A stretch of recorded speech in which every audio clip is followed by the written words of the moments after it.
Alright. Hey there, Planeswalkers. It's Mike, Shinobi Mystic, your host here on Mystic Miniatures Forge. And today is a special day. We're looking at National Tell a Story Day today. It's April 27th, 2026. I'm just checking out the live stream. Alright, looks good to me. Looks great. I love the video thumbnail. The thumbnail, the overlay. Just wanted to make sure we're alive. So there's something timeless about storytelling. Long before cameras, before the internet, before games, before even written history ever even existed, stories were how we made sense of our world. They carried warnings of hope and history, and sometimes they imagined what might come next. And that is what we're doing today. We're going to think about what might come next, right? Today I'm combining that tradition with something a little more hands-on. What I'm going to be doing is I'm going to be painting these Hextech city models, and I'm going to tell you a story. But not just any story. The one from a world that didn't quite survive its own future. And now let us begin. So let me just talk about a little bit about the background of these models and miniatures. Life in 27,700. Alright, let's watch the video.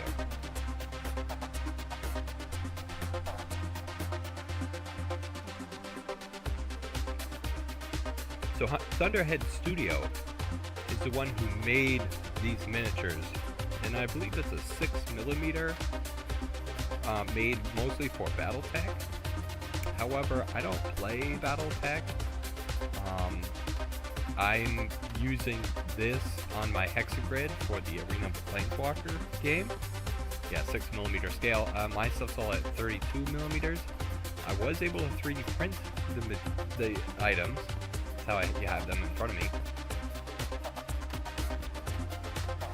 Yeah, no sanding required. They did come out really, really well. And I actually love the way the buildings look. I think they look so cool. That's a lot of plastic. Yeah. So that just gives you an idea of where we're going. So Thunderhead Studio is the one who sculpted and brought this about. If you go and you look up Battlefield in a Box, Hextech. So this is Hextech by Gale Force 9. I think I found these originally on Amazon. Battlefield in a Box, Hextech, tabletop ready, already painted terrain, and they look fantastic. And but the thing was like the price point, so like $40 for 2 buildings, and then I had to spend another $40.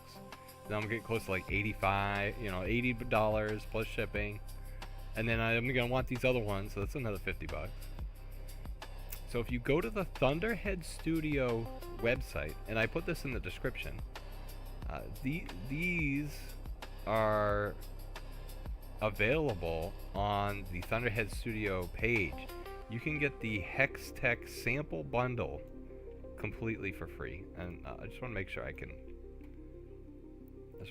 had that on the screen. Yeah, you guys can probably see that. Hope you can. You can get the Hextech sample bundle for free. Now it's funny, you go to the Thunderhead Studios, you go to Hextech. What is Hextech? And you click on it. What? I think this led to me to be like, what is it? Well, it's whatever you want it to be, Shinobi. It's going to be your own game. But on here for $0, you can start downloading and get a bunch of these really cool futuristic buildings. And I think there's even some robots in there. I can't really remember. But you can get these buildings like these ones, the slums. These ones, condo 1 and 2. Some kind of mobile terrain command station. I didn't print some of these other ones, the generators and stuff, because I really wanted to focus on city structures. I also didn't print the highway terrain tiles. I was going to use the battle map for my projector for that. Not only do you get all these really cool futuristic buildings, but you get these outcroppings, which look really cool, and I could see them lending themselves. I'd have to do a little bit extra work to make sure that they would be the right size for my 1.75 inch hexagons. I don't really know if these are the right size or not. I did some doctoring to the stuff that I got, but this is free, and you get so much stuff included. So much, it's insane. Yeah, people love it. I love it. If you've got a modern 3D printer, these will probably come out beautiful. I got like a 7th generation 3D printer. I think we're on 12 gen, so these will come out great. The other thing was, what is it? So I typed it. What is Hextech? Oh, I don't know. So I found this other one, Ares Games and Miniatures, and I typed in Hextech, and I got like 133 results. And they've got like mech repair depots, invader runs. They've got all these additional city structures and things. They seem like they make other kind of things for that Hextech game as well. So Hextech, it looks pretty sick. I'm excited to see what the oh, you get apparel, Ares Game apparel. Yeah. How do you download the STL download? I don't understand that. That's a T-shirt I thought you would be buying. Car dealerships, glacier ruins. Yeah, there's a lot of cool stuff on here. So yeah, it just keeps going. So I put this in the description as well. So this is where we're going to be doing the majority of using this for our Pacific Rim game. So these models come from the Hextech line, and I think they're called Trinity City is the style structure of these buildings. They're basically just like big, industrial, almost like brutalistic shapes. Oh, not this one. It's a rectangle. Here's your brutal shape. Like, it kind of reminds me of some kind of crazy cauliflower or something. I don't know. Something that would sprout up into the ground and come out. Which one's got another cool shape? This has got a cool shape to it. And it came out great. I mean, very little fixing on the 3D printer. I've got very little lines with the way the prints came out. Just about each one of these was, I don't know, 6 hours. This one I think was 9. And I think this one was like 13 hours to 3D print. But these are perfect for making something futuristic or something that used to be. So I've thrown down the base coat, and I think of this not as a clean, shiny city, but what was left after what went wrong. All right, and let's see here. So where should we start? Let's talk about some of the structures, and then we'll go through the story.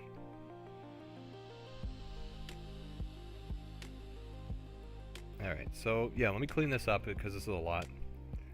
So I'll pick them up and then I'll put them down. Yeah, right, I pick them up and I put them down. So the very first structure, this is the Condo Classic. Yeah, this is a condominium, and here's where it attaches to the base, because those other, the hex terrain, yeah, the hexagrid terrain that this system is part of, it locks into that base. But I was just gonna have this lay down flat on the material or whatever I put it on, but it does lock in place, which is cool, because then it's like you definitely know it's part of it. So this is just the classic condominium. It's just a classic condominium, and I made this about maybe half the height of Gypsy Danger, or maybe it's just about as tall as I can't really actually remember, and now I'm like plugged in with my headset. But this is just the basic condominium, and we'll get to painting all this stuff. The second one, so this is the basic condominium, and then the other one I have is the upgraded or version 2 condominium. This is condo life version 2. And once again, it plugs into the base. And then these things are actually windows, so we'll be painting those. But they look great. I mean, they look great. There's a little door where people come in and out, so it gives you kind of an idea of how small people are supposed to be as they leave and enter the condominium complex. Alright, so I got a couple of those. These are also condominiums, A and B. So I got more of those. This also is a condominium. So as we go through, we're just gonna paint a bunch of the stuff. So let's see, what was next? Oh, the next structure are these ones. The simple rectangles. But they're not super simple. They have a lot of cool complex geometry in them. So these are called slums. This is a city slum. So you think about what it would be like to live there versus the pretty fancy condo. And that's also why I made a bunch of these, because they're supposed to be small residential housing for people. Not a lot of room in your tiny apartment in the future, city of the future. The next one, actually don't have it here on the table, is this beauty. And this is the corporate office. Once again, the door to enter into the main lobby of the corporate office. You've got twin helicopter pads, or maybe hovercraft stairs that go down, and then you enter into the top administration, or the penthouse of the freaking place. I guess a penthouse wouldn't make sense. It would be like the corner office of the top dog. But this is the corporate office. We'll paint that one as well. Showing off the miniatures right now. Well, this one's the cool one, the cauliflower one. The one that looks like a flower. This one's called the Justice Tower. And this one had some kind of, something must have happened with the 3D printer. I think when it was feeding, it kind of got jammed up, or there was something wrong with the G-code as it got disseminated, you know, because it makes it layer after layer. And that's how it builds this entire thing. And it seems like in a couple places the G-code got messed up, so. But this is called the Justice Tower, so I think about either some kind of, I don't know, police precinct, or, you know, this would be a very nice place to live or reside, or, you know, this is where. And then once again, it has 4 different hovercraft pads or helipads. Justice Towers, that one is what that one's called. Now this one's called Mega Block, and rightfully so, because if you look at the condo, it's like 2 condos put together, and it ends up forming a mega block. And this was really just a giant piece of plastic. Once again, I think the 3D printer kind of messed up a little bit, especially with this. I didn't put any supports in between here. I just had it free print all of this, so the fact that one side came out nice and smooth and then the other side didn't, it means I probably need to recalibrate or check my printer. But it's hard. I mean, you know, you 3D print a lot, so we'll go through these, check these ones out. Let's see, what's the next one? Oh, the next one here, this one's called Precinct.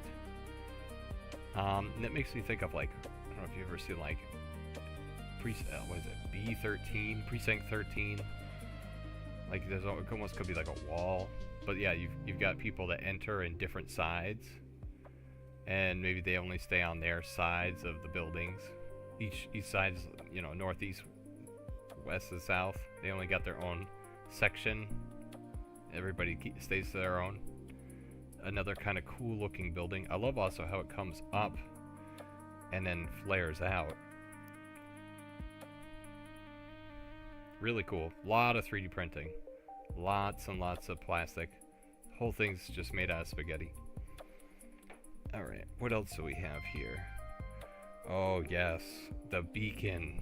of Trinity City, the tower.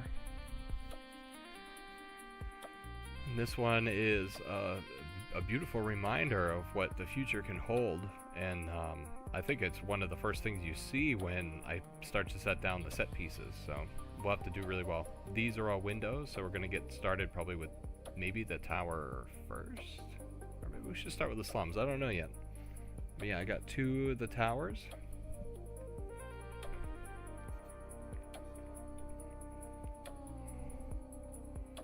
Alright, and then speaking of tower, there are another kind of tower, and this one's called the Tri-Tower. Rightfully so, because of the geometry of it.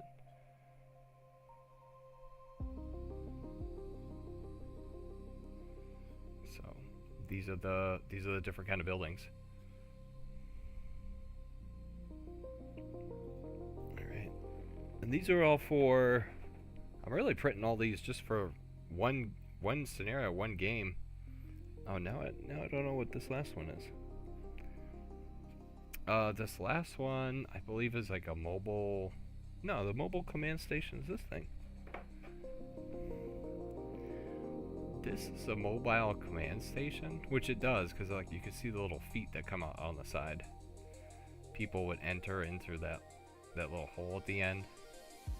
I mean, it looks like something that would come off a pickup truck and just get dropped off. The legs spread out, and then it won't move. Yeah, mobile command center. This is like another kind of command center, but I absolutely love the shape. So,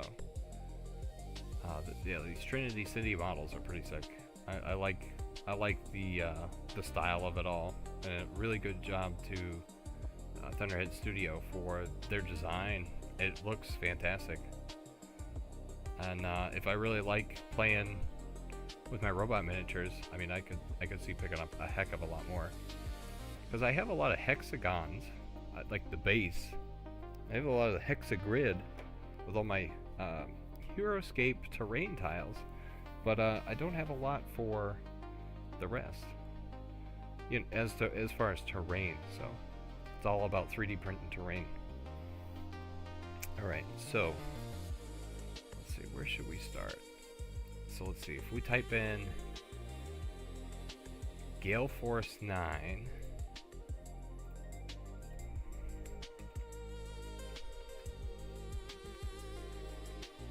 I don't even see the slums anywhere. Do you guys see them in the pictures? I don't even see them anywhere. Yeah, maybe the slums wouldn't be a good one to... These almost look like the slums. Oh, these are the slums. Oh no, they just have very similar geometries. The sprawl. Okay. Yeah, see how they lock into their bases? I don't really need it to do that.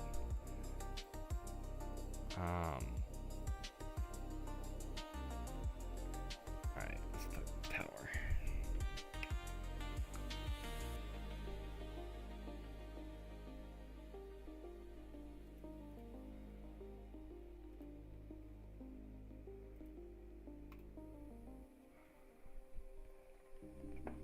Alright, let's start here. Oh, the estate. Sorry. I thought it was called tower. It's called estate. Okay. Alright then. Well, let's get cranking.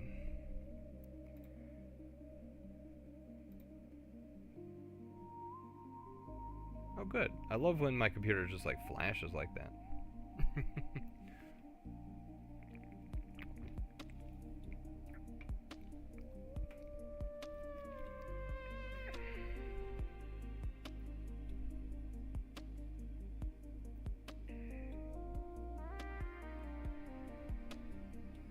I'm just loading it up on my phone.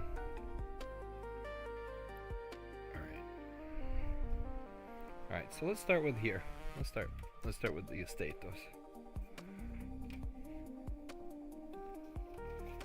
Alright, the other thing Now this is this was like part of my New Year's resolution here. Is I have a miniatures channel, but I don't always paint a lot of miniatures.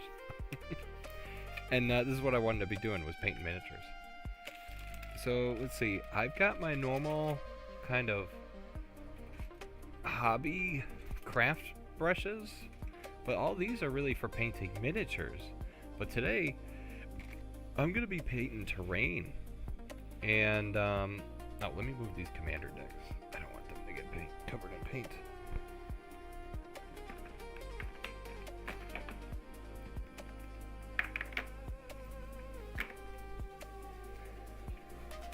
And so I'm usually painting miniatures, and I don't always paint terrain. So what you do is you go to the craft store, and I think this was like $4 or something, maybe back in the day. And just get yourself some simple brushes. You don't have to have the most complex army painter brushes. I mean, depending on what we're going to be painting, you know, if I need to really slap a lot of volume on this, I'll go with something larger. But you don't have to have anything special. We're just painting terrain. Remember, this is just the background as to where the whole thing happens. So let's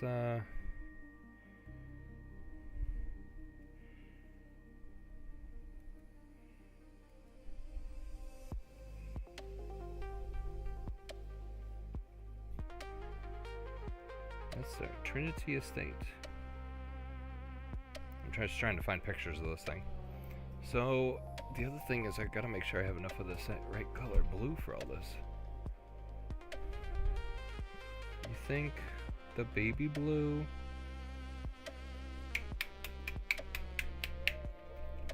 No. Maybe I should use this because I've got plenty of that. Yeah. Alright. No. So I'm trying to figure out what blue to use for the windows. Oh man, that all looks the same to you guys. You really can't tell, can you? Temple. Yeah, Temple Guard blue. Lawful Glare blue. These paints are old now too, but it looks like I've got two of these Altdorf Guard blue, and I'm just gonna paint. I'm gonna paint the windows with those because that's what I've got a lot of. So if we do anything today, at least we will tell a story, and we're gonna paint some windows. All right, so. Oh, where's my thing?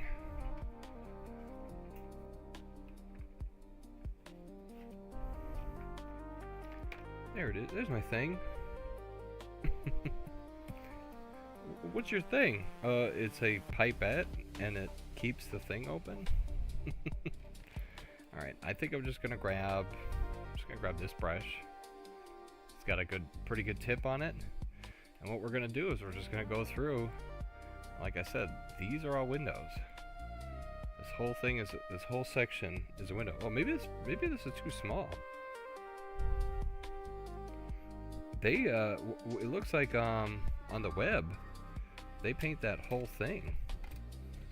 Yeah, I should probably grab a bigger brush. I shouldn't limit myself here.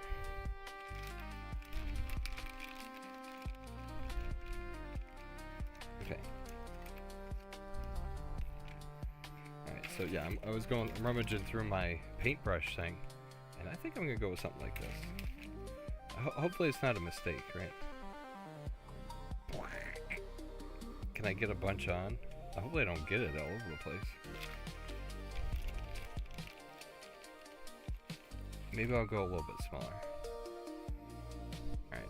But then Shinobi, how is that different from what you were just using? Which one did I just have? This one? Something like that. I went from that to that. I probably, in all reality, I probably need both. We're not going to use a wet palette or anything. I'm going to dip the paint brush into the paint, and now I'm going to apply liberally. Yeah, some people got all these different ideas of what they want to do with, wet palettes and this and that. Realistically, what else are you supposed to do? You're supposed to paint the miniature like 4 times or something?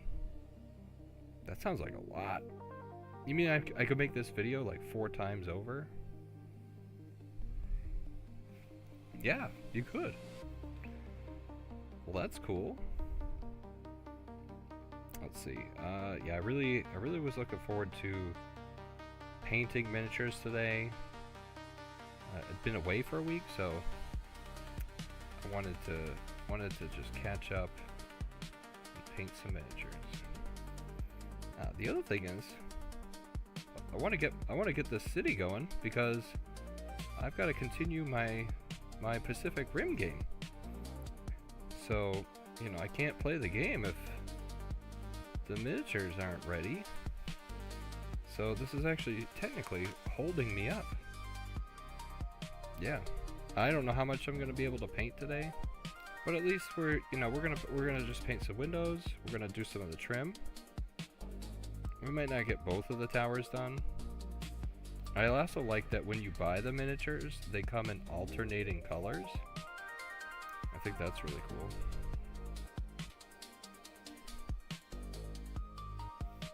Let's see, what else? Oh, I haven't been able to paint miniatures because I got surgery on my wrist. Got my wrist cut open. So I'm glad to be able to be right-handed again. That was no fun for a little bit. I definitely was thinking twice about my life for a little bit. You know what I did do? I watched a bunch of anime. I forgot how cool anime is. Alright, so before the fall, the world was desperate but hopeful.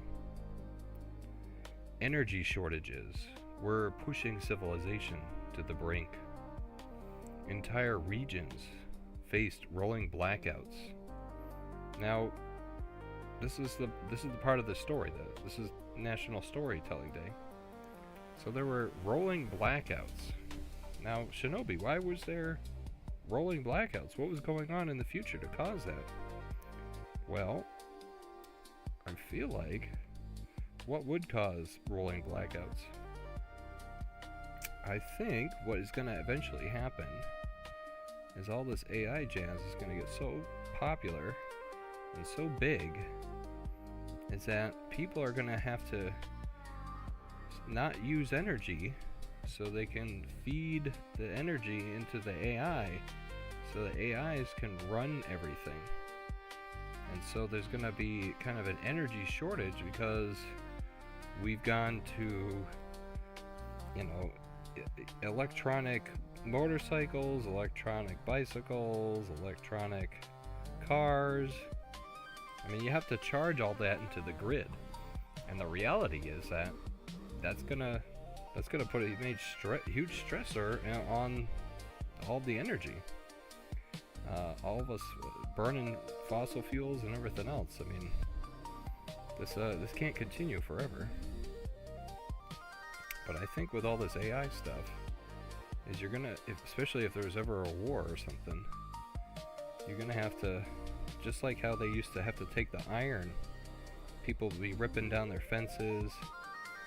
You know, for the war effort, you'd have to, you know, you'd have to withhold eating or give things up so you could add to the war effort. You know, people rip down their fences and then use them to go build tanks, stuff like that. Kind of gnarly things that we haven't really seen in our lifetime, but our grandparents have. And it'll be like that, but for electricity. These rolling outages, rolling blackouts. Governments are scrambling for a solution. So that's what's going to happen. A rolling blackout. So halfway throughout the day, you're going to have to turn off all your electronics so they can feed the AI to win the war. That's what I think might happen. Who knows? And then came the answer. Experimental energy reactors. Unlimited power. It was supposed to be clean, efficient, revolutionary. Right? Sounds too good to be true. They called it a system that would literally save humanity. Interesting. Rolling energy blackouts. I mean, there is like an energy crisis. I mean, we've known about it for a long time. Everything we're doing to the Earth just to survive, just to get so big. So this unlimited power, clean, efficient, save humanity. And for that moment, it looked like it would. This is before the catastrophic event, right? Humanity's heading this way, heading towards utopia. But we just need to find a way to power it. Think about that, you know, all that electricity, all that energy. Energy cannot be created nor destroyed, right? That was one of the laws of physics. So if it can't be created, how do you produce that?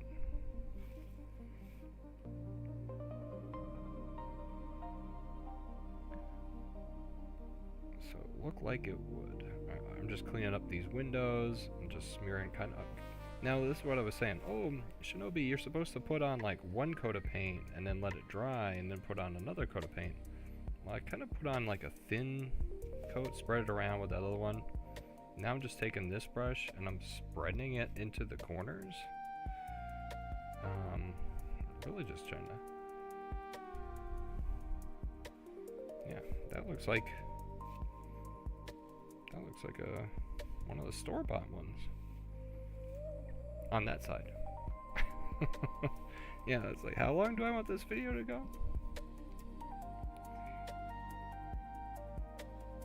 Hopefully I don't sneeze or something. Yeah, now that I think about it, I've got a lot of miniatures to paint. I got a whole story to tell too.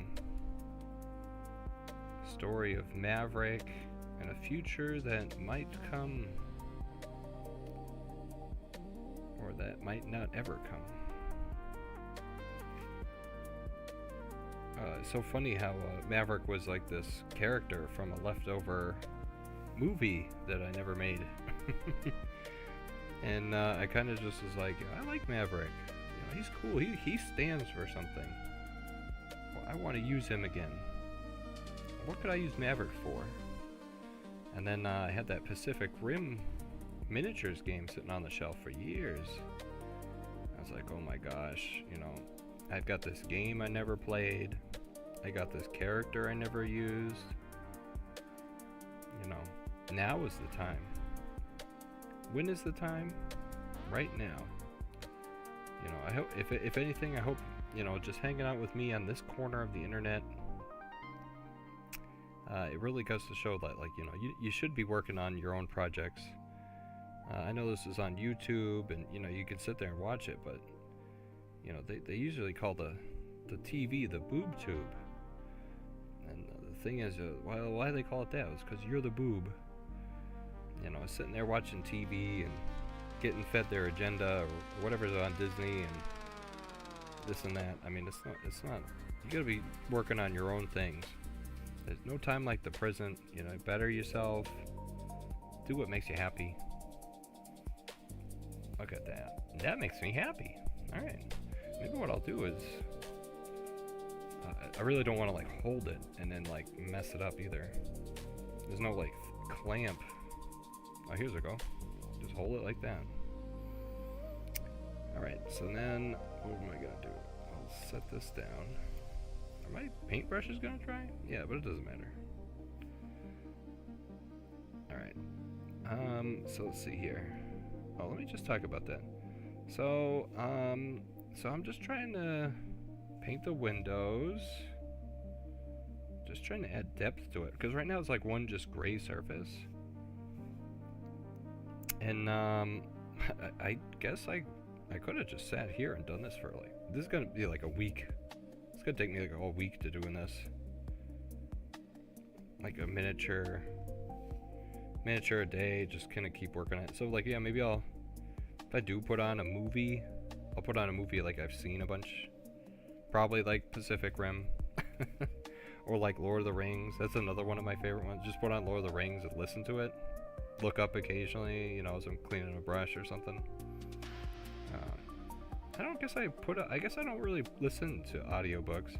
There is all the Magic the Gathering audio dramas, which is it Gendo Kashi, the Magic. It was the Voice of All, MTG. He used to do all these Magic the Gathering audiobooks, and he doesn't do any of them anymore. And it seems like Magic the Gathering either told him stop what you're doing, or he got too busy with, you know, with real life, and or it's just, and it's got to be a shit ton of work, you know, doing all that, all the voices and everything else. Oh, here we go. I'm already getting so into the details where all I have to do now is just slather some paint on.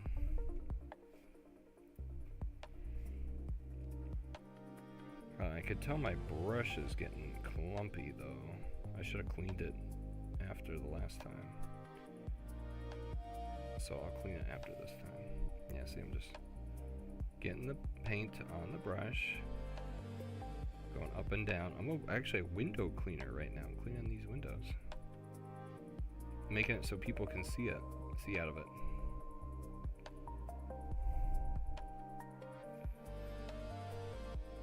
And it doesn't have to be perfect.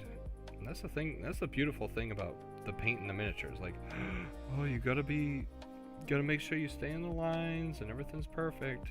Like, it doesn't really matter too much. Like, I mean, yeah, you don't want to go crazy painting the whole thing blue, but you don't have to stress out about it. And the beautiful thing is, it's like, the thing is three-dimensional, so it really, the brush helps because of those, you know, this is lower than those other sections. I mean, the brush wants to go down there, so. And of course I start to mess it up. I just take my finger and pull the wet paint apart, pull it off, and nobody ever know. Heck, we don't even know if this is going to be the side that's going to be facing the camera or anything, or even facing the players when I'm sitting down playing.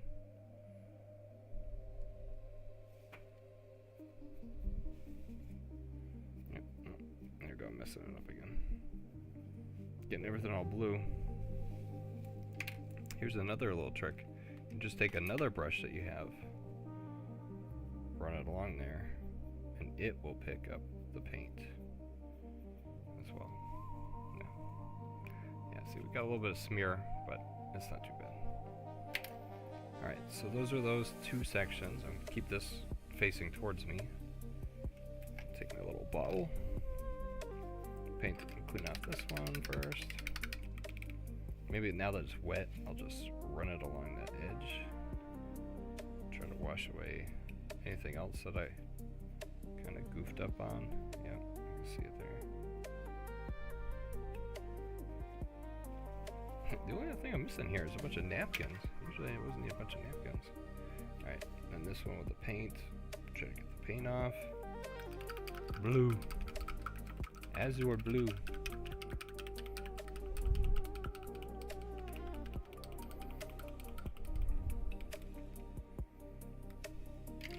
Alright.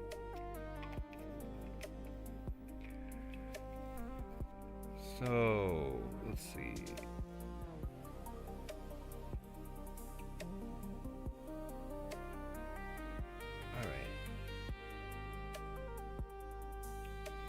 Up, tilt it down.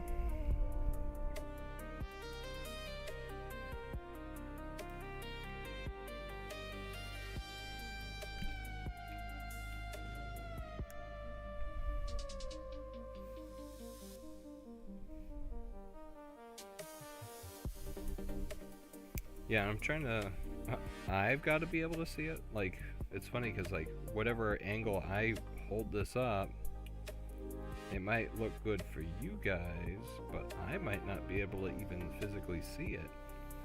So I have to be able to see what I'm doing.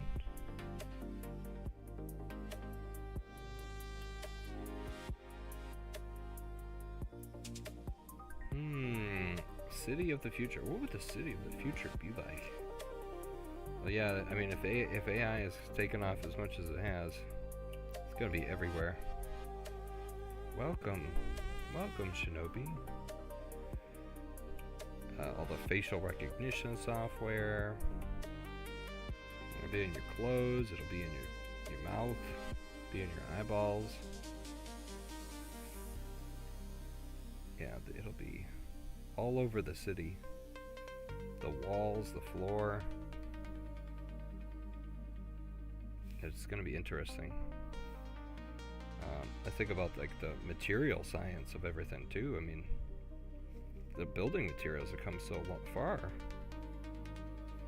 It was just what we used to make everything out of: thatched roof houses and horsehair insulation and stuff. I mean, it's just astounding. Now we've got carbon nanotubes and fire resistant polymers and all kinds of, invisible glass. Or glass is as strong as steel. I mean, it's insane. It's just who's gonna pay for it all. And why have it? Let's keep going. Alright, so let's continue with my story. So, because even before the end, and it's so interesting, like I kind of goofed up right here. There's a little bit of blue on there. There's little splotches over there. Now, just because, this building has survived basically the apocalypse, or it was built after the apocalypse with futuristic, sleek-looking materials. But because even before the end, nothing actually was perfect. So we'll get back to my story here. So there were warnings, small ones at first, fluctuations, instability reports, quiet concerns buried under progress and profit. Right? Whoever's selling that smart glass and indestructible. Oh, look at that. That's looking sweet. Indestructible building materials and things. Client concerns is all pushed aside for progress and profit. What are you talking about? We're on a fast track to utopia. You can't slow us down with your mild concerns. Not when the solution was finally within reach. The whole solution to all of our problems. Clean energy. Everybody will be better off because of it. Right? It won't hurt them. So the meltdown probably wasn't really an accident.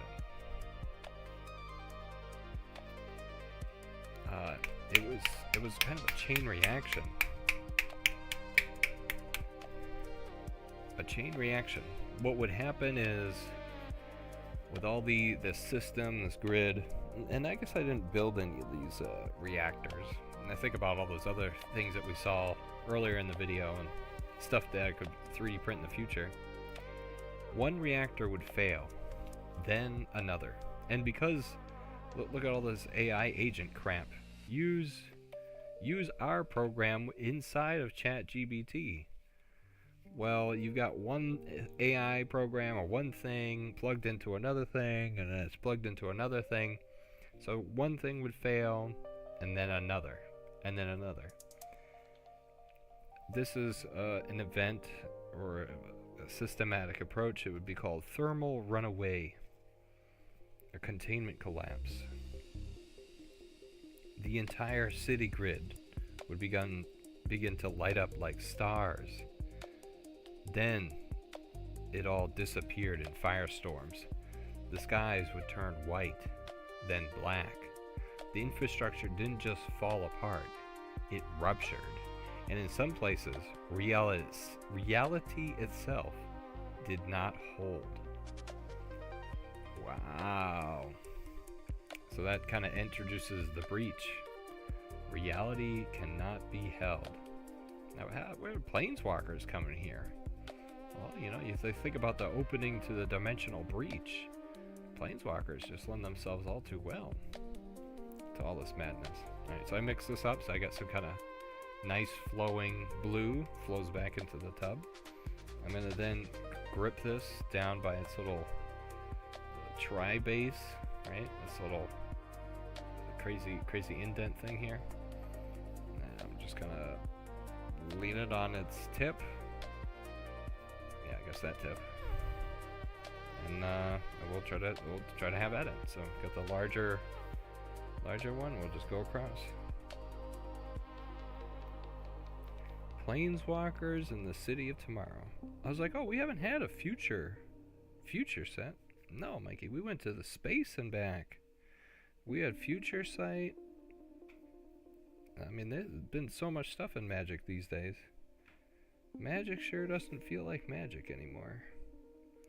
That's why I've been more opening up to playing other games more nowadays.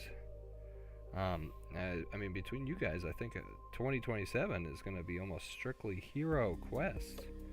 I mean, I've got such a backlog of Hero Quest stuff I want to play.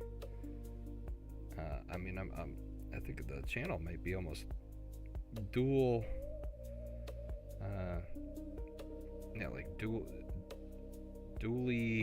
dedicated to Hero Escape, AOTP, and Hero Quest.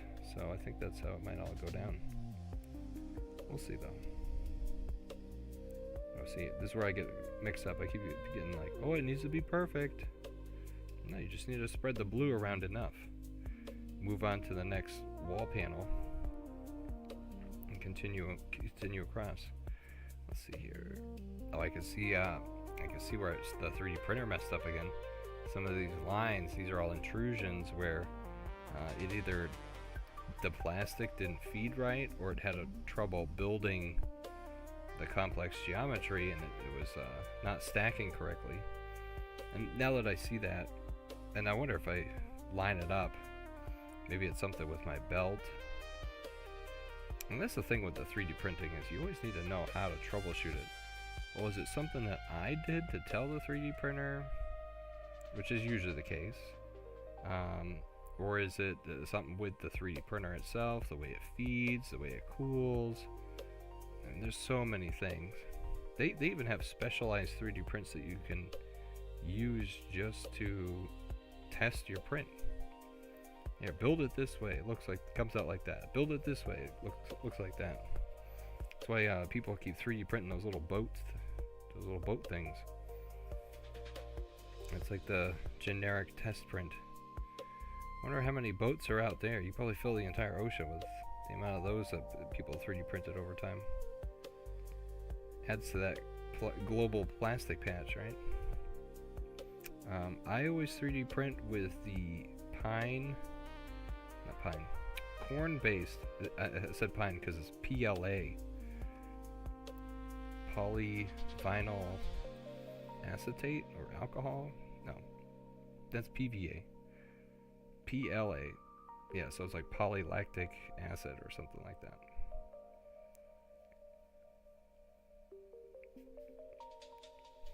No, lactic acid is that stuff in your muscles.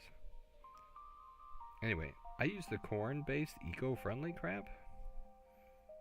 And I still don't know how eco-friendly it is. I feel like just by 3D printing alone, I've probably filled myself up with a bunch of microplastics. Just from the air quality down here and everything else. So we'll see how this goes long term. But I got better at it, you know. Better at protecting myself and understanding it. Let's see, right? Fast track to utopia, or so they thought. That's so nice and clean now. Alright, now I'm going to grab my other brush. Yes, this is my other brush. That gets pretty small. We're going to go back and we're just going to push into the corners. and then spread it out in the middle. So let's see. Yeah, I wonder how many windows do I want to paint today? Like I really want to make progress. Like I want to show this thing. I could spend all day just painting windows though. I think doing the tower was probably the best one because it is so big. Yeah, and it's such a prominent structure on the battlefield.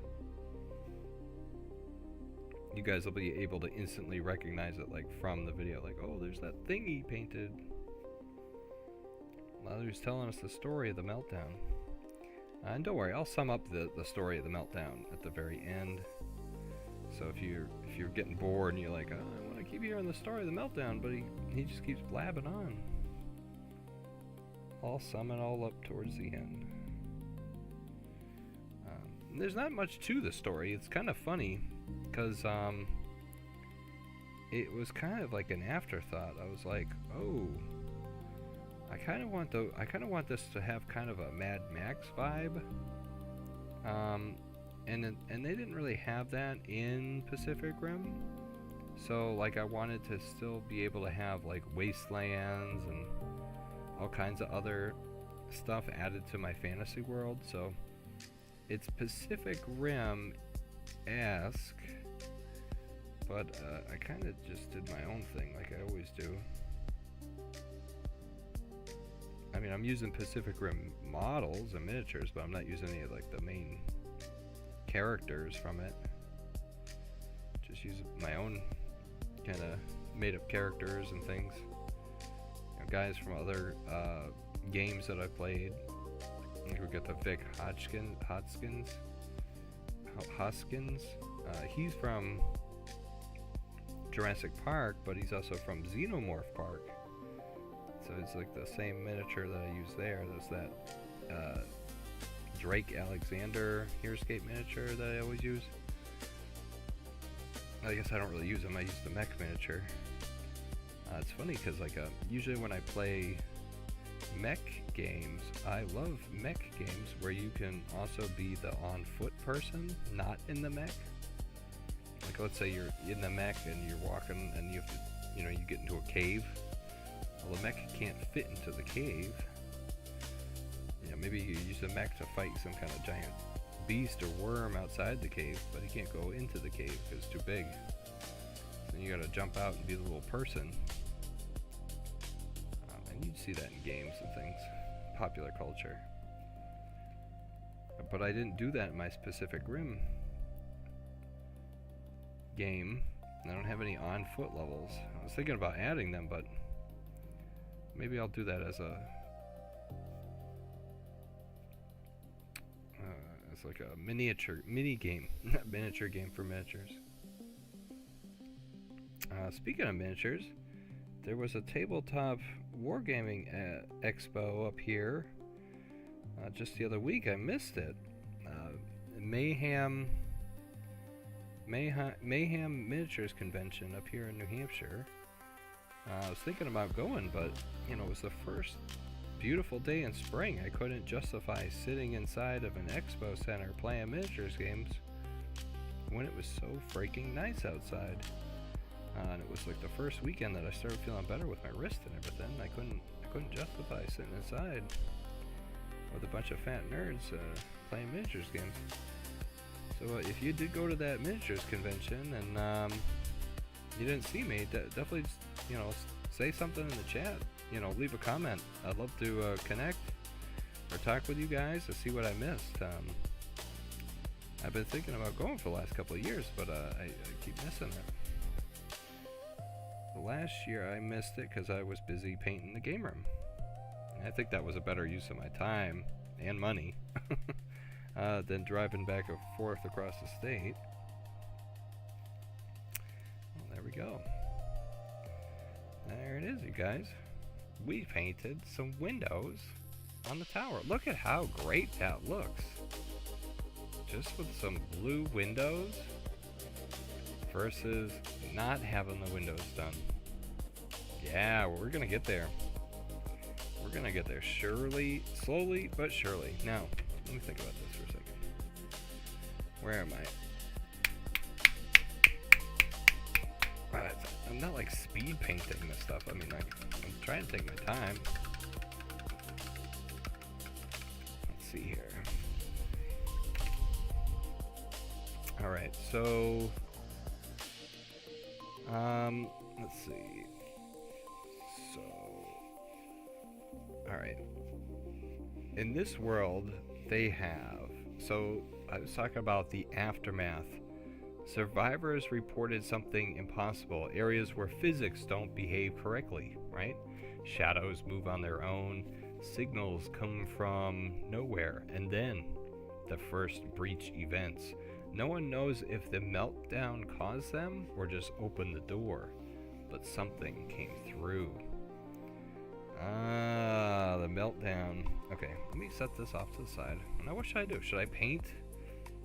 You guys want me to paint this, or do you want me to paint something else? Let's paint something else. Let's grab one of those simple condos. I'm gonna grab one of those simple condos. Maybe 2 of those. Actually, I think I have 3 of those. I have 3 condominiums. If I owned 3 condominiums, I'd probably be doing pretty good for myself.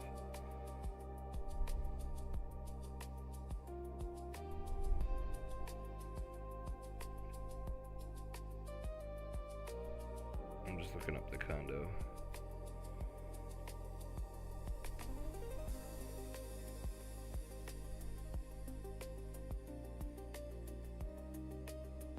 Let's see, these got really small.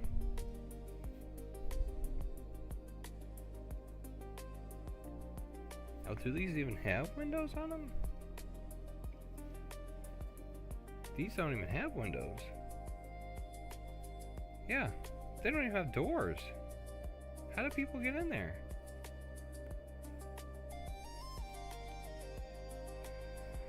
Okay, so I guess I've got to look at these condos. Condo X2. These ones. Yeah, let's look at these ones. Okay. So these have windows. Yeah, let's just paint windows today. Throw some paint. And this will give me a good idea as to where I should be going. So I'm not going to use the larger brush. I'm just going to use a smaller brush again. And these are the windows right here.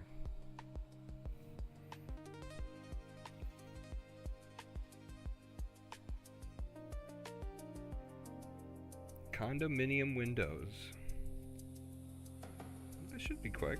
Yeah, this will be really quick. Oh, good. Then we'll get to paint some other stuff. I don't want to just be painting windows the whole time. I didn't call this the window painting video. This was the National Tell a Story Day window. National Tell a Story Day painting video. I like that. And what am I doing? I'm just, you guys can see, I'm just take a little bit of paint and then I just push it into the shape. And then I turn it and I just push it into the shape. And that's it. A really good friend of mine started getting me into miniatures. Miniatures painting. It's funny, I hadn't really hung out with him a lot in the last couple of years, and he's kind of come back around again. So I'm excited to, show him, like, hey man, like, you spawned this YouTube channel. You really inspired me to paint miniatures and take up this hobby. I mean, one, it's an expensive hobby, so damn you. But two, I mean, this is it's been a blast, just trying out new stuff, making cool new things. So I'm excited to build this little city and show it to him. Maybe we can grab your Space Marines and we can play a game or do something. Make up a game and try something out. So there's those are the windows. Out of that entire building, those are the only people with windows. And then we flip it over. Yeah, these little condos will be quick to paint, I believe. It's just that that other building is so big. see here. Yeah, so these little windows. Maybe I necessarily shouldn't have started with the windows, but they just look like the easiest thing. That's the thing, is like when you paint, you prime everything, you start losing the details, and then I'm like, well, where is everything? You know, you almost like, I almost forgot that those were windows. So it's like, oh man. This will look great once we do some of the edging and stuff, so I'm gonna maybe work on that stuff next. So these are futuristic condos. Man, you think about the price of rent keeps going up. I can only imagine how much that would cost in the future. I saw like before I got on Facebook, I saw this video. The guy was like, here's a day in the life of a future kid, and he wakes up and he gets his like marketing blast like straight to his face. He just spends all day on social media doom scrolling.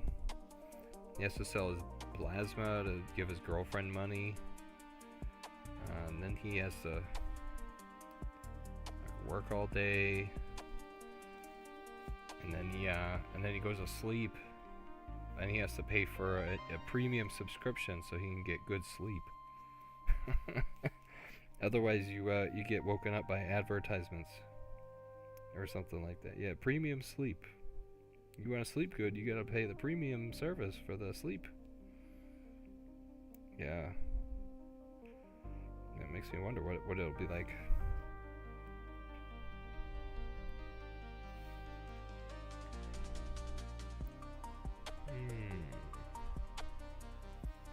Let's see.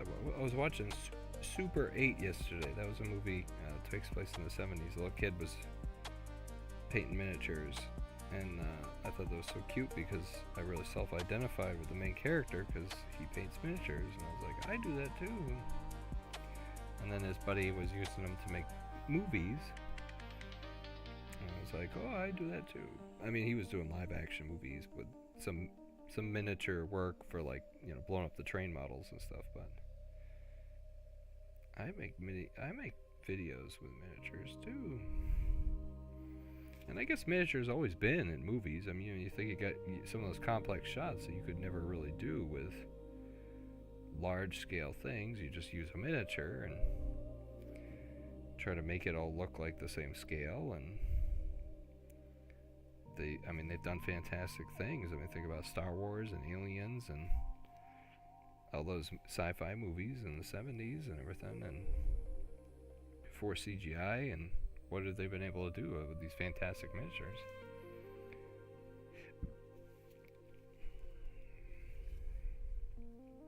I was almost started painting these. I'm like, oh shit.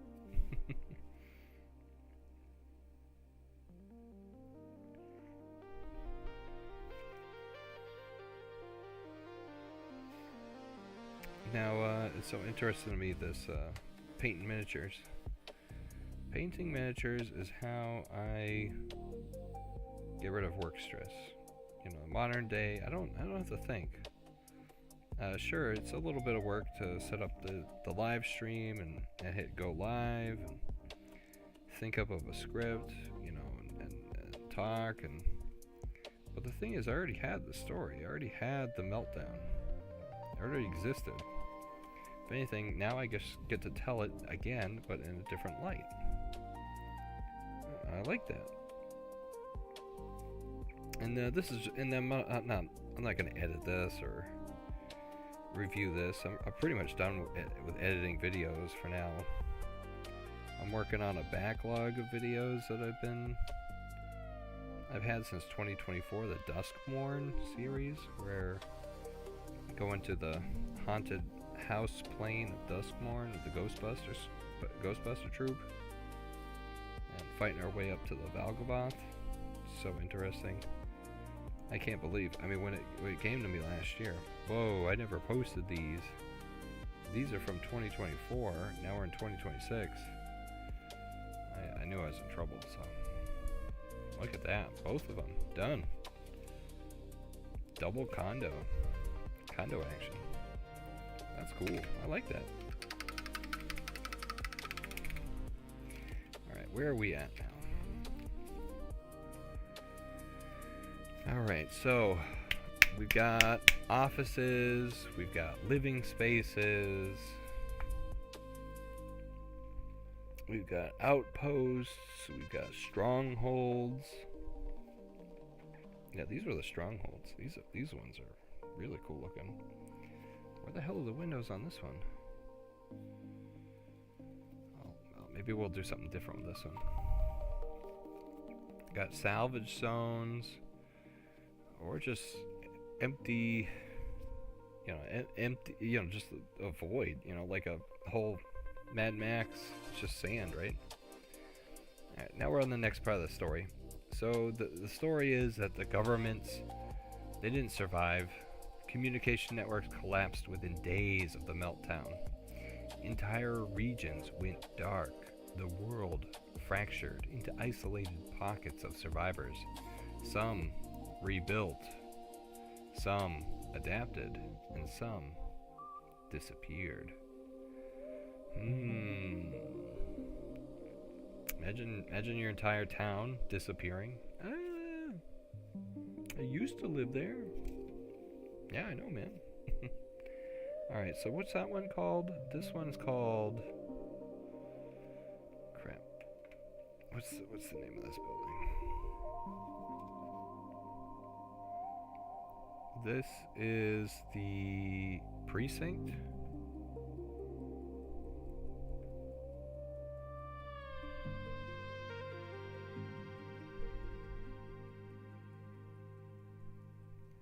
Oh, this does have windows.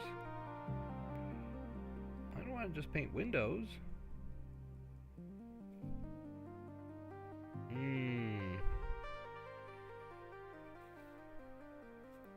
These little things are the windows.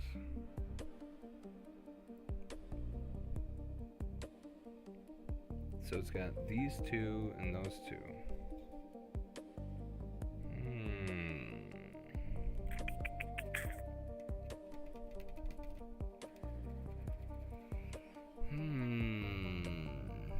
Yeah, let's paint the windows.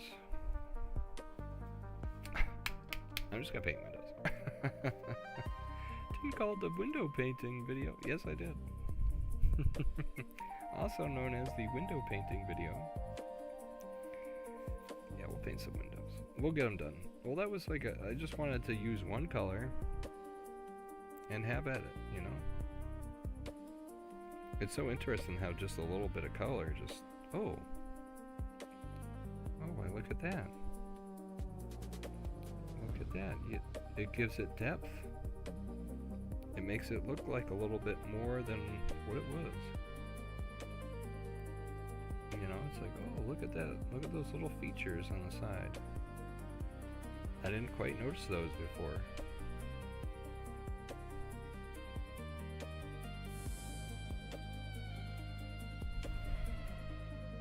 This one's the precinct. Yeah, where everybody lives in their own kind of section.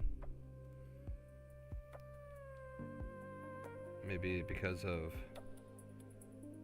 different, everybody works different shifts, or one precinct that has energy while the other one doesn't. And they'll have to turn their power off, and another, we turn our power on at this time, at these hours, between these hours we have power and you guys don't. So one precinct would be on while the other precinct would be off. Who knows? Whatever people have to do to survive and live comfortably, right?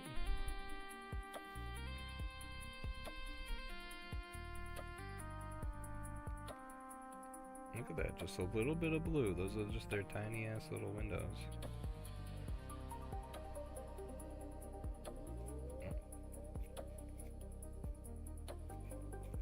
There we go. See, I started to smear it, now I just wipe it. Yeah, it's a lot easier when I'm wearing the gloves too. And you guys don't need to look at my raw ass hands. There we go. Look at that. Look at that. It's starting to look like something. Do it again. And then do it again.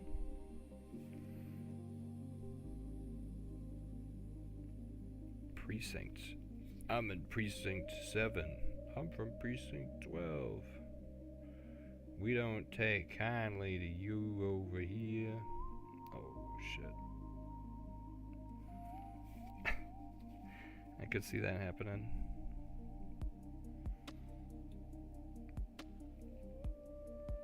I could totally see that happening.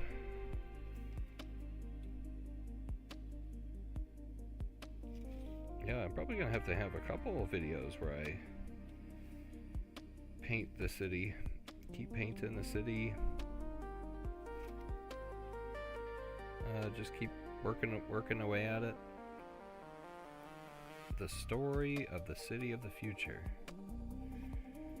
Wasn't that like I think about Walt Disney, right? Wasn't it Tomorrowland? The city of the future. It's so cool to think about. Oh yeah, what would the future be like? It's always neat growing up thinking, oh, what's the future gonna be like? It's gonna be like the Jetsons? I don't know. I mean, yeah, eventually it will be like the Jetsons, but I don't know. Parts of it will be, but not all of it. It won't be exactly like the Jetsons. Actually, I think was it George Jetson was like born in 2018 or something like that. He was born just like a couple of years ago, according to like Hanna-Barbera or something. When George Jetson's birthday was. George Jetson. What precinct does he live in? His boy Elroy. Jane, his wife, and then daughter Judy. Yeah. What the hell is the name of the robot servitor there?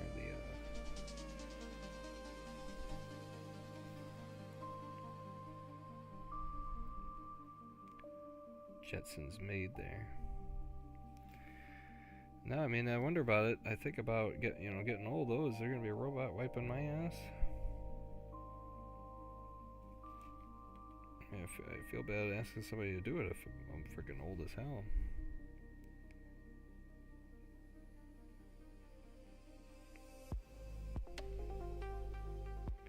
So I gotta paint these miniatures now while I can. Later I won't even be able to even see them. Hey, where's the window? Or I'll be shaking so much from my blood pressure medicine or something. Heart pills. Got all the artificial food coloring they use and everything these days. No, you guys can't see that. I hold it real closely, like it's off camera.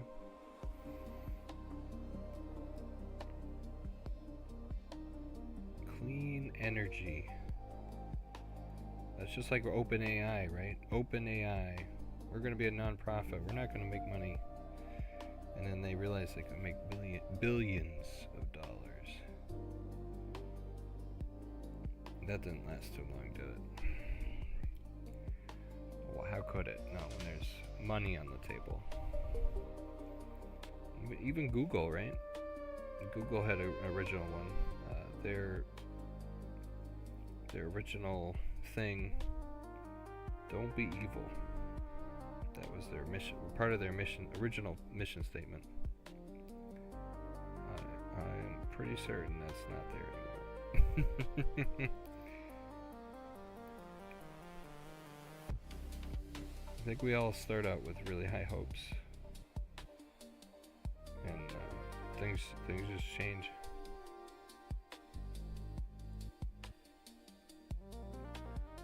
We all have the best intentions.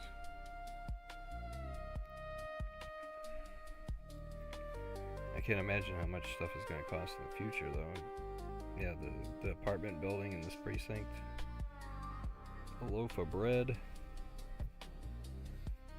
I mean, Jesus, I went to fucking McDonald's the other day. It was like $40 for like just a couple sandwiches. After I went to McDonald's, I got an advertisement. $100 of chicken nuggets. $100 of chicken nuggets? They're fucking chicken nuggets. Like, how the hell could I be spending $100 for? I mean, it's fucking crazy.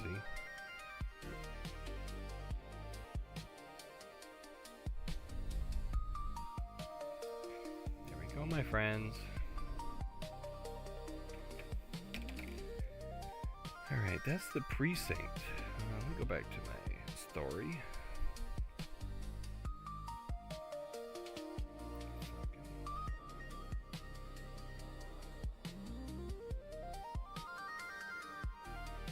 Alright, so I think I should do some of the lighting. Yeah, let's do some of that. Maybe I'll go back to those apartments.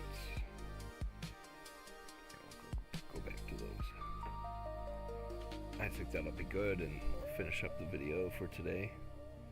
But damn, I mean, I set this stuff down, I look back over, I'm like, oh, I've got a lot to paint. Let's see, these are the condo.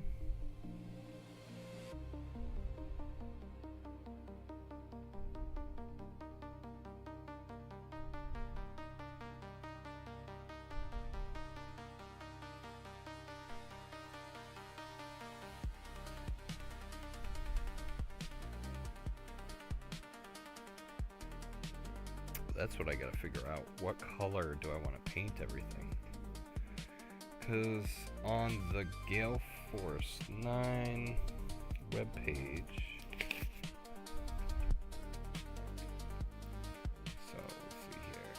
Yeah, because if I go to, this is just a picture.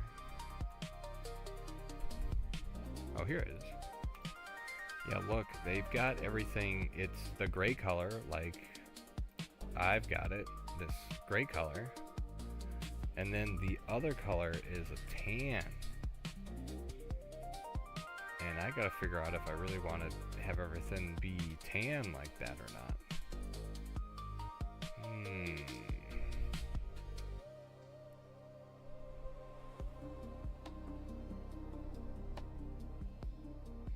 Do I want it to be tan or not?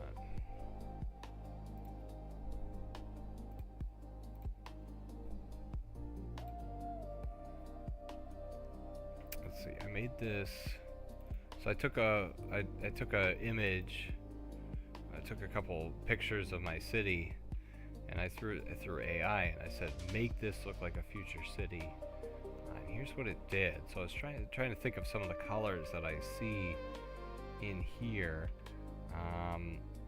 I also go back to this, the thumbnail for this specific video. And what colors am I seeing here? Well, this is going to be fun to make when it's all like dark and beat up. This kind of teal color. But yeah, I don't see that other color like in here. It's like this kind of cool looking teal. Alright, yeah, I'm trying to think. What do I specifically want to do? Where's that last image? Oh, here's the other one that I made. So this was my kind of, I was thinking about adding this to the, here's like, maybe it'll make, I'll go with a more brown then. So the first thing we would do, we obviously have our base coat, and then we do definitely panel variations, and then that wash is just going to make everything looking crazy. Then the dry brush highlights, and then highlight those edges, and then we weather it all. Do some kind of glow effects, and then some final touches. So I don't know, I'm thinking about how I can do this. So example palette, olive gray, steel legion, dark gray, blue gray. I do like the blue gray though.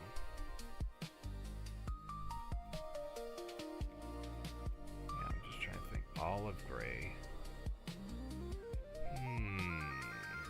Do I want it to be tan like that, or do I want it to be olive? What colors do I even have, for crying out loud?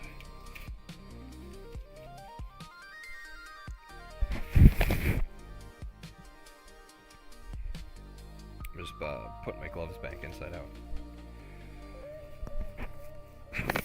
Sorry if that's loud, you guys. Oh, okay. Contrast. Jeez, and I got contrast paints and everything. Well, the other thing is, I need to make sure I have enough paint to paint all this crap. So it's like that Altdorf blue. I have at least 2 containers to do windows. But then whatever color I'm going to use for this, I need to have a ton of it. I've got this like flesh color, but this is also a contrast paint. But then I'm also going to weather everything too, so... Oh, here it is. Okay. Maybe that's what I do. I just go brown. Gorthor brown. But this isn't that... This isn't that flesh kind of looking color that we see on here.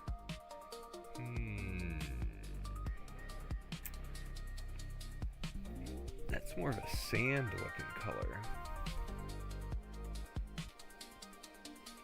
What color is that? Like this flesh color, base Shakartha flesh. So it might be something like that. Well, you know what? I probably have a bunch of that flesh color because, you know, I have to paint people's skin. So maybe I have a ton of that. That's the problem, is I guess I also didn't look up like the colors I have before I got going with this project. But I think ideally this would be the color that I'd want to use, this tall, light orch color. Oh no, look, I've got it there. Oh no, here it is, Baylor Brown. There's my answer. Baylor Brown. I think that's what I'm going to use. I do have a bunch of that flesh color. I've got at least 2 of them right here. How much? I spent $450 on that. Yeah. In 2021. These paints are from 2021.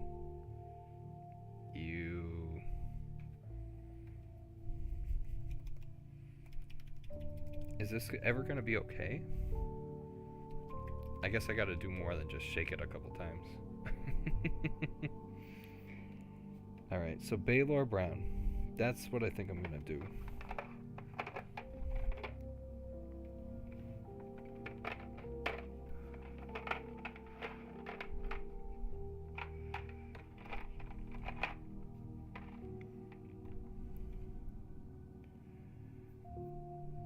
But I have so much of that flesh color.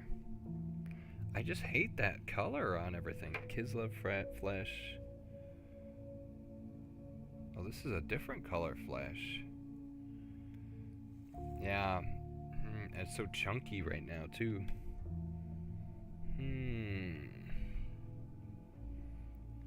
Baylor Brown. Or this fleshy color.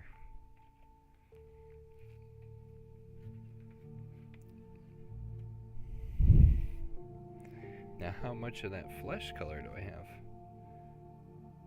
Well,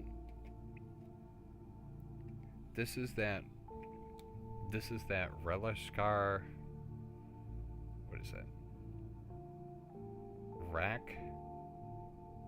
Rakarth flesh, and I've got 1, 2, 3 of those, and it looks just about, except for this one, it looks like dog shit right now.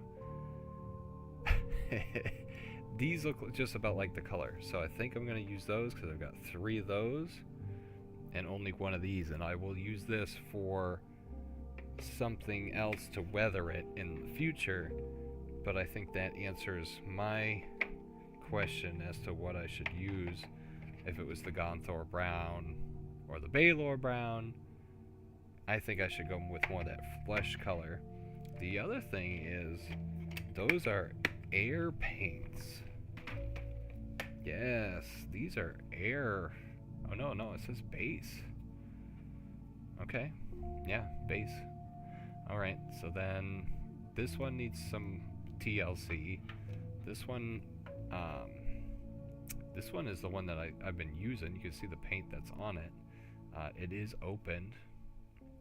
It's got paint splatter all over it. This one has not been opened. This one looks pretty good. So let me give this one some. See if I can revitalize this one. See what's going on in there. Anybody home? You guys looking okay? Maybe what I'll also have to do is just do this. So let's see here. So now, what are we gonna paint on the condo? Yeah, let's paint more of these condos then. We're gonna get these edgings going. This thing is all blue still.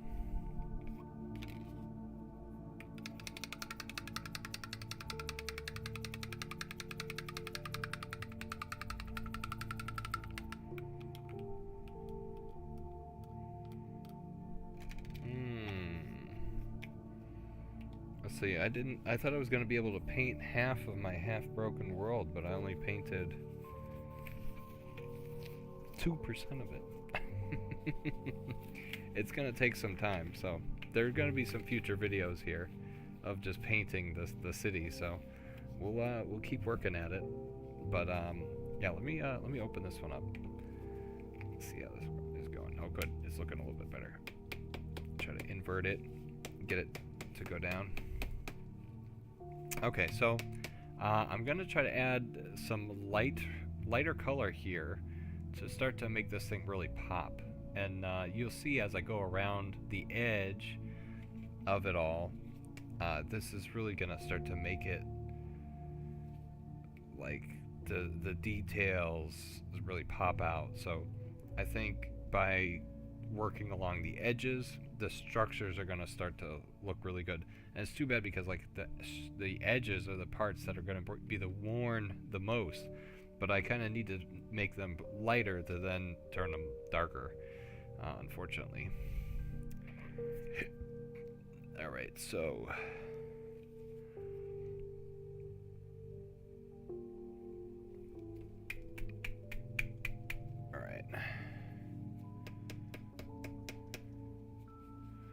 so let's add some light,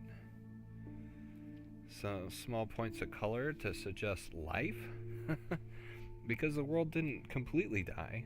Let me just look at what I'm doing here. So let's start with this front side piece. Yeah, let's just kind of do those. Alright, so the whole world didn't completely die here. It lived on, and it did so in color. Yeah, I'm gonna grab this brush. Let me grab this one. Another one of these.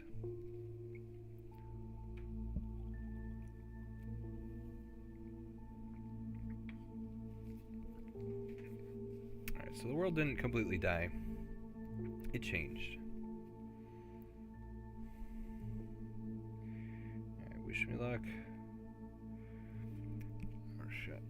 I'm like, did I already fuck up? Yeah, no, I didn't. It must go like this.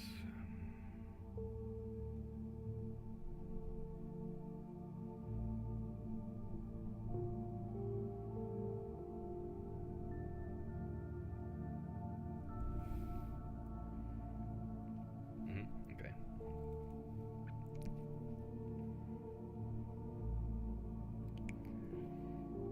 So it's there to here.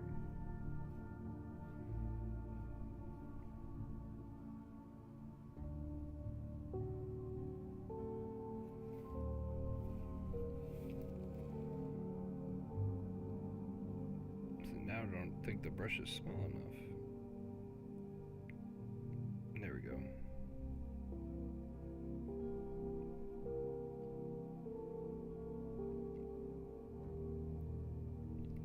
Okay, yeah, I'm like, am I holding this too close to myself that you guys can't even see what I'm doing? That's perfect. Now, oh, see, this is where I'm screwing up. I don't want to get that deep in there, like I just did. I want to leave that kind of open. So, yeah. But you know what else is going to be good? Is that later the wash will go right down there. So I just want to stay on the very top of this layer and not really push far down because I want these vents to stick out.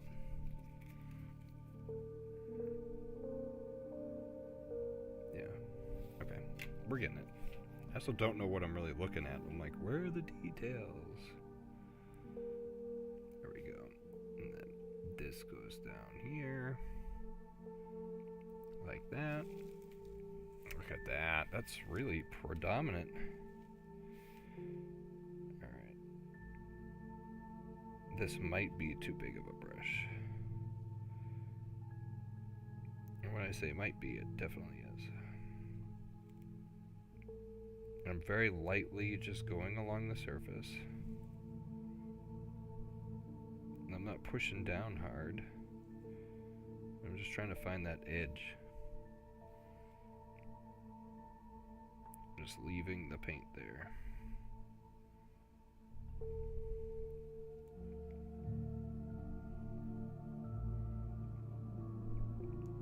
Look at that. Okay. And then we do that again. We just stay on the top.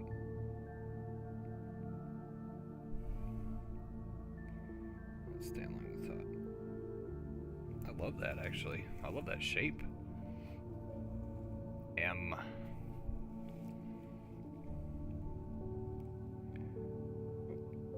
Going down into the recess where I didn't really want to go again. It's because I'm like upside down, so I'm like, which way do I go?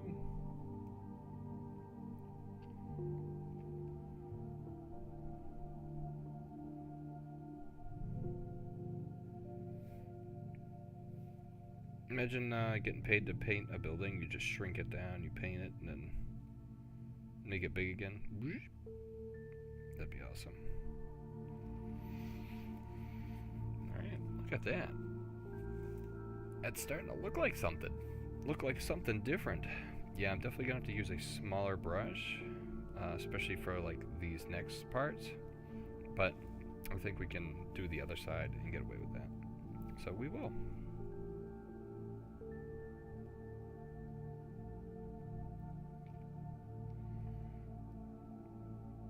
Condominiums looking awesome.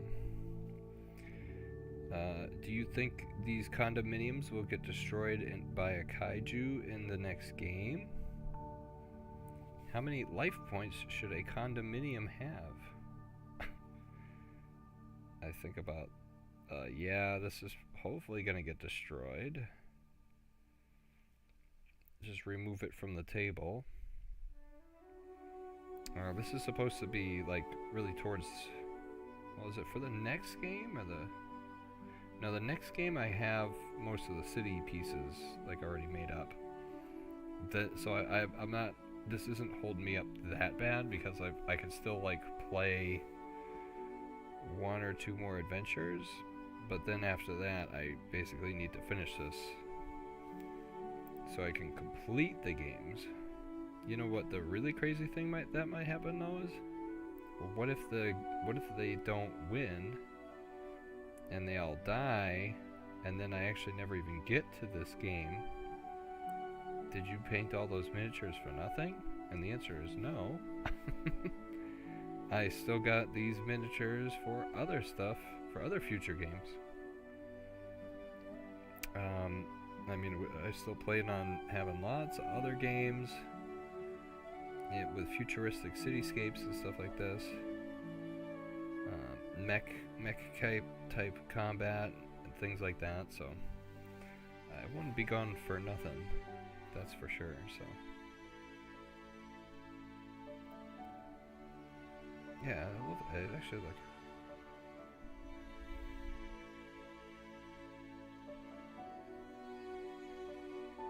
Now that I've painted it a couple times, I cannot not see it, which is awesome. Yeah, it's like, oh, there's how it goes.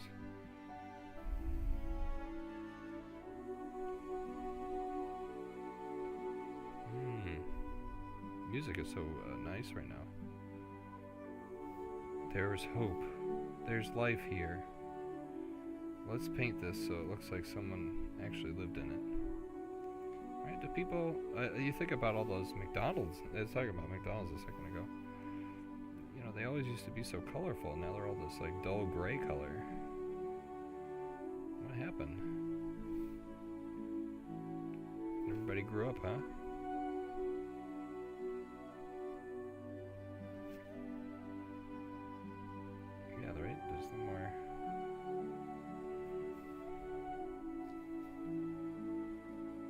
Color in our lives. Everything's just same color gray. Look at that. I like that. I like that a lot. I can't wait to destroy it.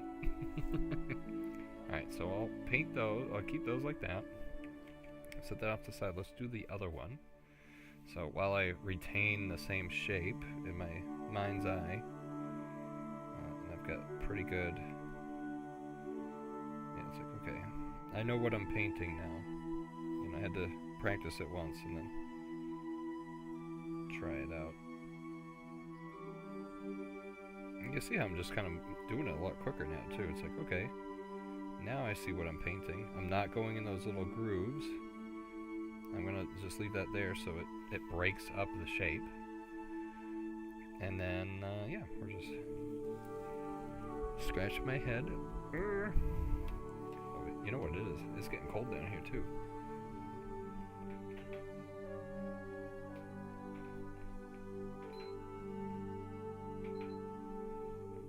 Turn the heat back on for another hour. Even though I don't think we're going to be doing this for another hour. We're going to paint this. The colors that it's painted on the website. What is this? eBay? Get 2 of these for $42. Did not cost me $42 worth of plastic to 3D print these. But yeah, we're working on just this kind of grape piece, that little M shape. We'll do these crisp X's. We'll do the door and along the top. So I think I'll do along the top next, because the door and the other shape, I'll need that smaller ass brush. I'm also gonna need to mix up my paint. I can tell that it's like clumping up or separating, or it's not being as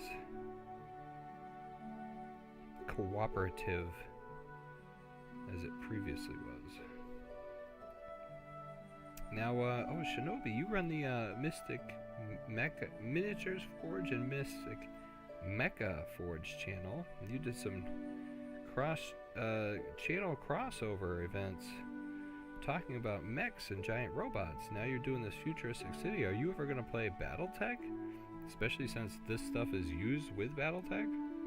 I don't know. I don't think so. I mean, I think BattleTech is cool. I mean, I respect the franchise. The thing is, it's got such a long history. I don't think I could ever do it justice with the storytelling to that level and degree of knowledge. So I'll say it like this, right? A couple of years ago, I wanted to do a game with my friends, and we did Ghostbusters. Ghostbusters meets Star Trek. And I was like, oh, this will be fun. I'll get to learn about Star Trek, because Star Trek was something I always knew about. I watched Next Gen growing up, and I thought I knew a lot about Star Trek. I didn't know what, and then come to find out, once I started doing some research, I mean, there's a lot to Star Trek. Like, a lot. I mean, even Pacific Rim, there's a lot of lore and history and everything else involved with that. So as soon as you start like really diving in and looking into whatever you're doing, the setting and things, I mean, you start to realize, like, well, there's a lot more than I could ever even really know about the thing, and how do you do it justice. And Battletech just has so much. Battletech and MechWarrior, so much lore. Now, did I miss a spot? Now, what about there? It's like I kinda did it, and I kinda didn't do it. Am I messing it up by painting that? No, I don't think so.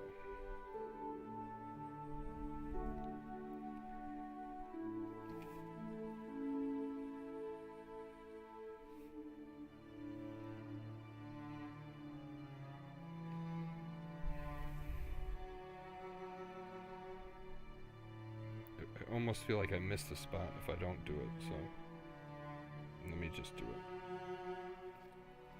Of course, now I do it, and I'm like, I don't know if I was supposed to do that or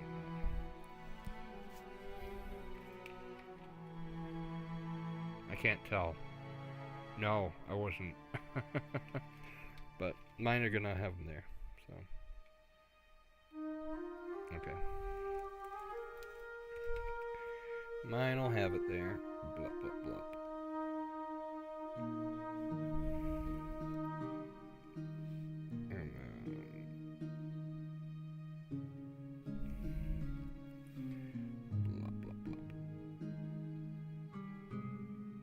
Okay, and then the other side. Let's just start there.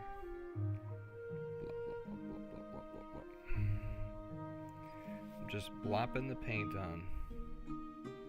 It doesn't have to be crazy good, because we're gonna destroy it later. Gonna make it look all battle torn and messed up. Not too messed up. I mean, I've got 2 of each building, so maybe I'll do one looks pretty good and then the other one's all messed up. Or maybe one side's messed up and the other side's not messed up. I'll have to try to figure out how I'm gonna go about doing that. To do a little bit more thinking about one, what colors I want to do, the color scheme. At least I did, you know, I kind of got that infographic of start here, then do this step, and then do that. I'm going to try to do a lot more miniatures painting on the channel. That was one of my things, is I have a Mystic Miniatures Forge, but I haven't had a lot of kind of forging things. Yeah, I mean, these came off the 3D printer, and I do a lot of the painting kind of off camera, but I wanted to do painting on camera. Just to one, make more videos, and 2, just hang out on my little corner on the internet. I mean, if this ever grows bigger and gets big, I mean, I'd be happy to see that. And yeah, whatever, we'll see how it goes. But I'm not expecting it to. YouTube algorithm keeps me quiet, and I'm just able to freely share like I want to, and I'm happy to do it. I just want people to know that they're not alone in their projects or things. You know, there's that theory that the internet, dead internet theory. Everything on the internet is dead. It's all robots. And that's probably really true, especially these days, more so than any day. And there you have it, my friends. I'm gonna make this blue, but we're done with it for now, so that's good. What I'll do is I'll bring all these brushes upstairs and give them another rinse, clean them off additionally, get the rest of the paint out, give them the warm water rinse. Take boiling water, stick them in boiling water with a little bit of dish soap in there, and cleans it right up. Alright, so some cities came back to life. Right? With color, a little splash of color came back to life. Powered by the unstable remnants of old technology, lit by systems no one fully understands anymore. Today the world is still standing. Some regions thrive, relatively safe, heavily fortified. Others are still scarred wastelands, and in between, well, you see ruins kind of like this. You know, I think about the Arena the Planeswalker board game had its fair share of Chandra-Lar ruins. But the past and the future, they're going to be layered on top of each other. So, let's see. Yeah, what time is it now? 7:25. No, we're cruising. Alright, I just want to get some more paint on here. Alright, so what's next? So what's next is the top roof portion. Yeah, it'll be, and it's easier to see it with the dark color here. But yeah, it's going to be all this edging, and then we'll do the crisscrosses. Edgings. I almost wonder if I should use the same brush.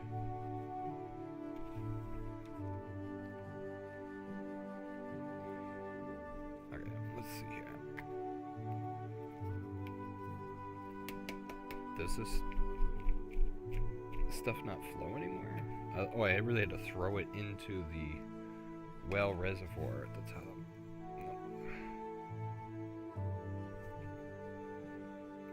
Really had to throw it into the reservoir at the top. Alright. Well, I can actually see it's chunky. You can see how chunky it is. You see that? Yeah, that's not supposed to be a line of stuff in there. So I'll probably just poke at that and moisten my paintbrush.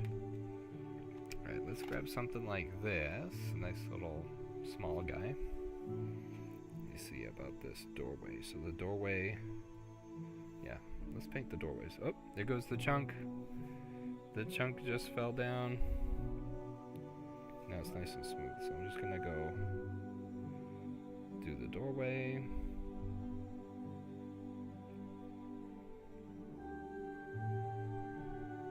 And all it does is just frame the doorway. Hey, there's a doorway here. Yeah, that's all it is. Hey, there's a doorway down there. So we'll do the doorway first, because that'll be really quick. Get some paint on the brush. Look at that. Alright. Again. We'll get the doorways going. And I think I'm painting over the edge of where the doorway is, but it's okay. It's fine. It's a little bit thicker than I think I want it to be. Just like me blobbing it on the side there. It's a little bit thicker than I think I wanted it to be, but it's okay. Look at that. Okay. So now, these top edge pieces. There's a lot going on here. There's also some plastic pieces in the way. Grab like a pair of scissors.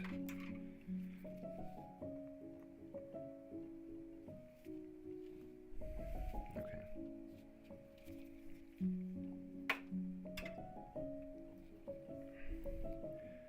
So I'm just gonna start by painting this first. Let's do that. And it doesn't have to be perfect.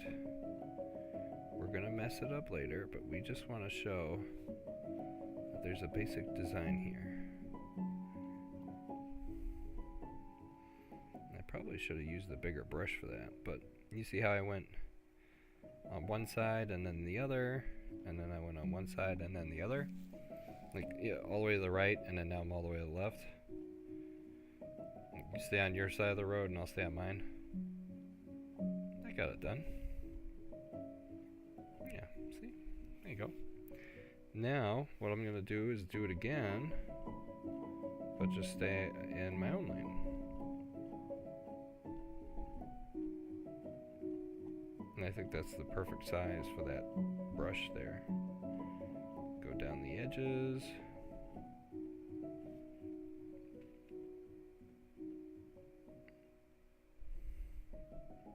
And some plastic thing there again.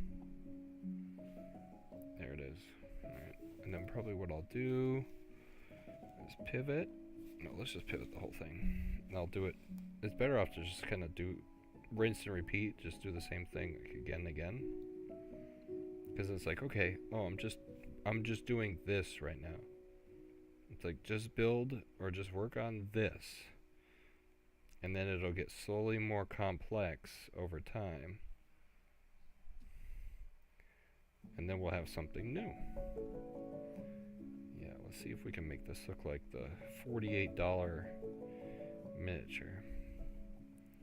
Now, yeah, I mean, nothing wrong with buying it pre-painted. They probably look amazing. Do I like painting miniatures? Yeah, I mean, I do. I mean, but I also have a backlog of miniatures to paint. So now I just gave myself a project of painting all this terrain that I wasn't even ever gonna own. You know, two, didn't ever think about. You know, now I'm sitting here painting them. Well, what about all my other guys that need to get finished? Well, yeah, obviously they need to get finished, but they're still online. They don't mind. They don't mind at all. Look at that.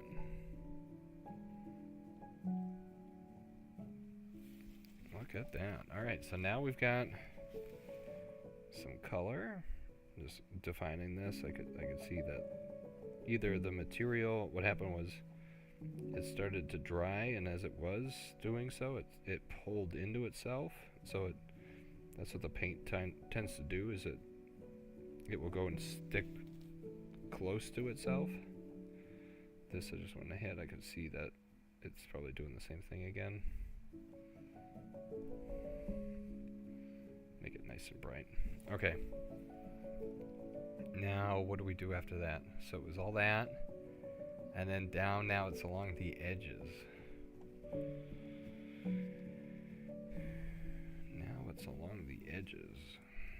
Now, I didn't think I was supposed to do along this edge. I probably actually painted too much up there, because it looked like it was this edge.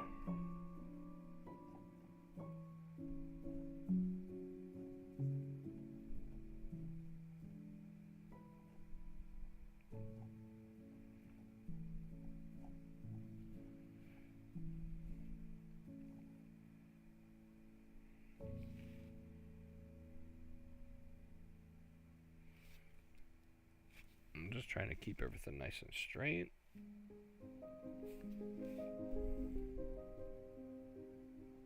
You can also see the lines in the 3D printed material, so to follow those help a lot. And yeah. Alright, yeah, I think I was supposed to stop there. And then this picks back up again.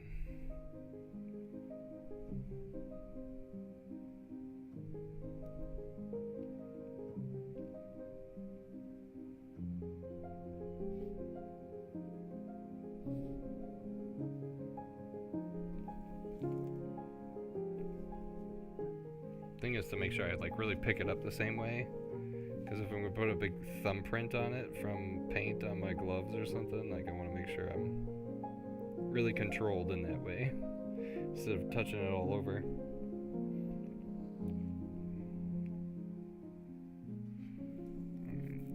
And then now we've got that edge all the way around. Alright, look at that. Alright. Look at that versus not having that. Very different. Let me work my paint again.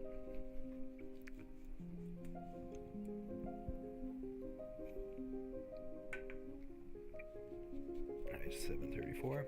Yeah. This will be the last one. This will be the last one for tonight. It's been a true pleasure hanging out on this Monday, April 27th, doing the Meltdown storytelling. I still have to tell the entire story of the Meltdown. But I just wanted to work on painting my futuristic city, which I didn't get to. I mean, I only painted a little bit. We'll have to show off what we painted, and I'll tell the story. That sounds about right.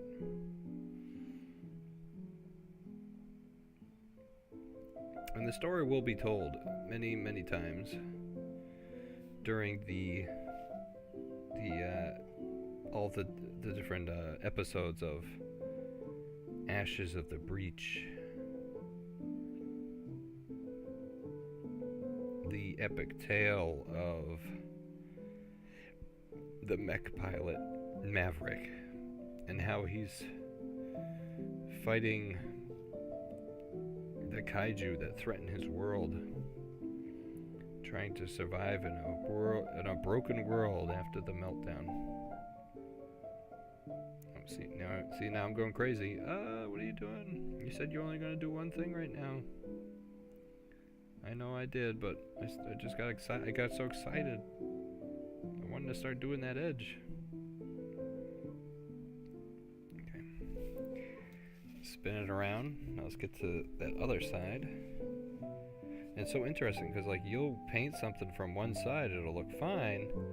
Then you spin it around, and then you're like, oh, that does not look fine. And that's what just happened just now. So I take it all, I leave it on that one edge. I'm just trying to paint that one outer edge.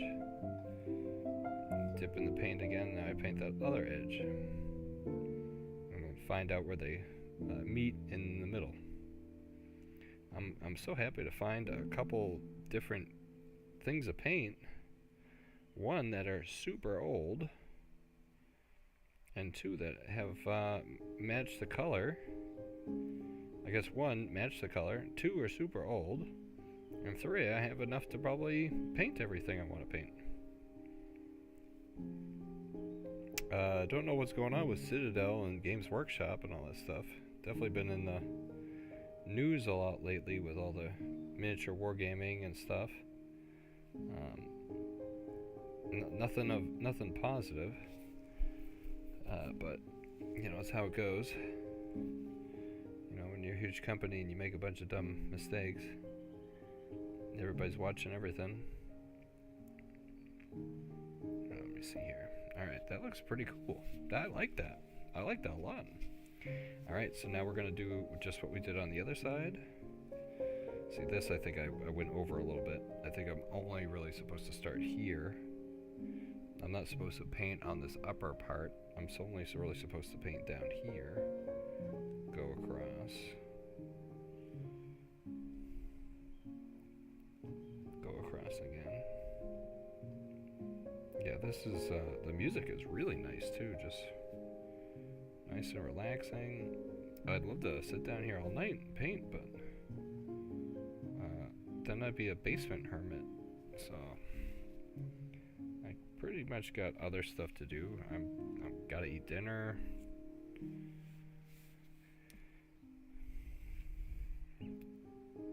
The other thing is, my eyes will start crossing. I get to a point where I just get tired of that intense concentration that you use from painting. And it's not like, I mean, it's not insane, but it's also like, how much do you pay attention to it? Like, sometimes I'll notice, like, oh my god, I held my breath. You know, I'm trying to, like, paint eyeballs on a guy, and I'll be like, hold my breath, paint the eyeballs, and then I'll be like, oh my god, I'm holding my breath. Like, you shouldn't be doing that all night. You know, if you're spending all night painting eyeballs on guys, like me, painting all night just painting windows.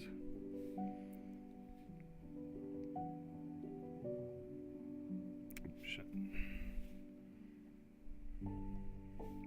They got a really nice strip edge. Yeah, that doesn't look straight, does it? That's all right. You can't like worry about it like too much.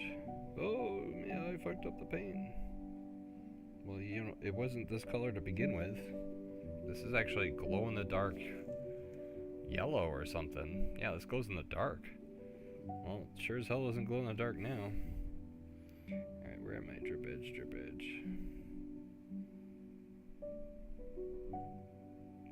Speaking of that, none of this dripped all the way down the side, did it?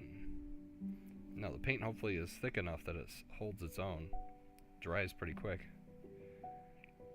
You know, and you're not blobbing it on like crazy. I know I'm not using a wet palette or anything, but that's it. Alright, we got the edging. I think we're good with that one. So now we go back to this bad Larry. And let's finish this off. So the next set of things to do is this little button at the top and then all of the X's. And that's it. So now we're going to do the button and the X's. Grab that like that. Oop. See? Took the paint off a little bit. I can see it on my finger. Literally took the paint off. Alright, you gotta be careful when you grab this thing. Right, turn it a little bit. Turn it a lot bit. Alright, so I'm gonna do this button thing. Maybe I will do this as the with the drip edge.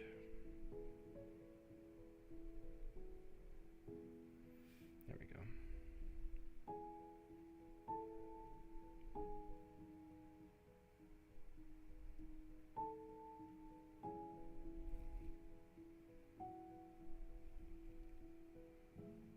Alright, that's that. And then we're going to do it again. This is when I want the X to go nice and smooth. So I don't push down that hard. I just lightly go up the top, and that's it. You can still see that it went down and into the material. See, it's not perfect. But you know what's going to work out is that the wash will go down there. And you almost never even be able to tell. If you ever walk around the city, you look at the paint on the buildings and stuff. I mean, it's not perfect either. Yeah, so I am gonna just do that. I know this section wasn't painted, but I'm gonna just do it. That's how I'm gonna paint my city. City of the future. Alright, now this is when I hold my breath. No, just kidding. No, but I do just steady my hand. And I just run it along the top. And then the other thing is, I can flip the paintbrush over. Just do it again like that. The other thing is, like, you don't want to necessarily even be down. You want to just be almost parallel to it.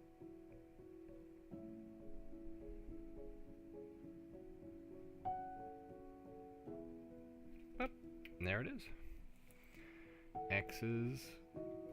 There it is, my friends. Wow, that looks like something now. Let me set this bad Larry down, and we'll do it again. Yeah. Pick it up. I'm going to paint that drip edge again. Do the drip edge again. And then we're getting closer to calling it quits for the day. And I will tell you guys the tale of the meltdown. And we'll look at everything too. Yeah, so there's going to be future episodes of the Future City paint. Maybe I'll try to jump on here, reconnect with you guys again before the end of the week. I'm trying to think, what other, maybe I should just tell stories about all the future city, make up stories about life in the slums. Maybe I should just have audio clips that I can just hit play and I can concentrate on painting while the thing plays. That actually might be cool. Maybe I'll do that. Just have a thing made up that just pre-wrote, re-recorded, and hit play. Yeah, maybe we'll do that. Okay, and then again.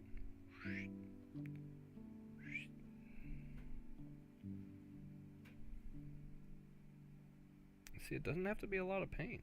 It doesn't have to be a lot. You just need to get some color just get some color on it. That's it. Yeah. Alright. Yeah, look at that. Look at that. That's it, you guys. It looks just like the freaking one that you buy for 50 bucks. That's 50 bucks worth of the shit right there. And the other thing is, we're gonna make it look better than the stuff that you buy for 50 bucks.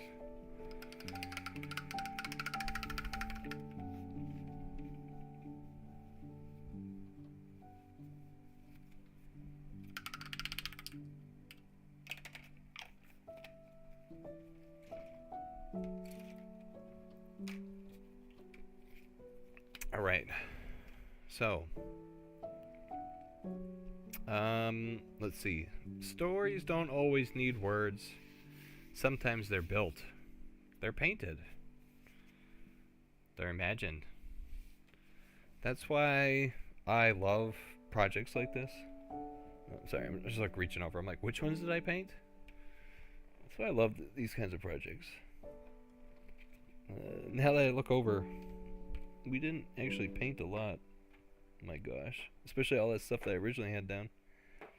Yeah, I might have just like one. I think the next video should just be called like future slum life in the future slums. Yeah, life in the future slums. So sometimes they're built, painted, imagined. That's what I love about these projects. I'm not just making terrain. I'm creating a little world here. A little world. And that's how I am the planeswalker.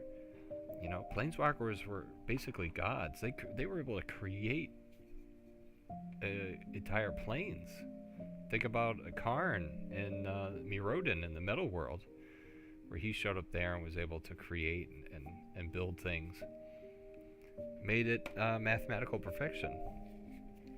So, on a day dedicated to storytelling, this one felt worth telling. The story of the Meltdown. And let me go to the Meltdown. So in the story of Pacific Rim Ashes of the Breach, there is a large-scale event. Society fractured by the Meltdown, a chain reaction in experimental energy reactors that scorched much of the Earth. The Meltdown event, it wasn't an accident. It was a total chain reaction. The thing that was destined and designed to solve the world's power crisis instead triggered a cascading thermal failure. Entire cities were consumed in firestorms as reactor cores destabilized, rupturing both infrastructure and, some believe, the fabric of reality itself. In the chaos, governments collapsed, landscapes were scarred into wastelands, and the first breach events were recorded. Whether the Meltdown caused the breach or simply opened the door, much remains unknown. But one truth is undeniable. The world we knew ended that day. Everything since then has been mere survival, and the world has started to rebuild and recover. Some of the world never did, and the world is still picking up the pieces of the event. Thus the world is half broken. But the parts that rebuilt are now modern, sleek, futuristic, and we'll see them in the story later on. This has been a pleasure hanging out with you guys. April 27th, National Tell a Story Day. If you enjoyed this kind of mix, just painting and world building, let me know. And if you've got your own version of what happened after the Meltdown, I'd like to actually hear it, because the Meltdown is kind of just this thing that happened in the background, and then I have the rest of my story. So, because every broken world has more than just one story left in it. This is Mike, Shinobi Mist.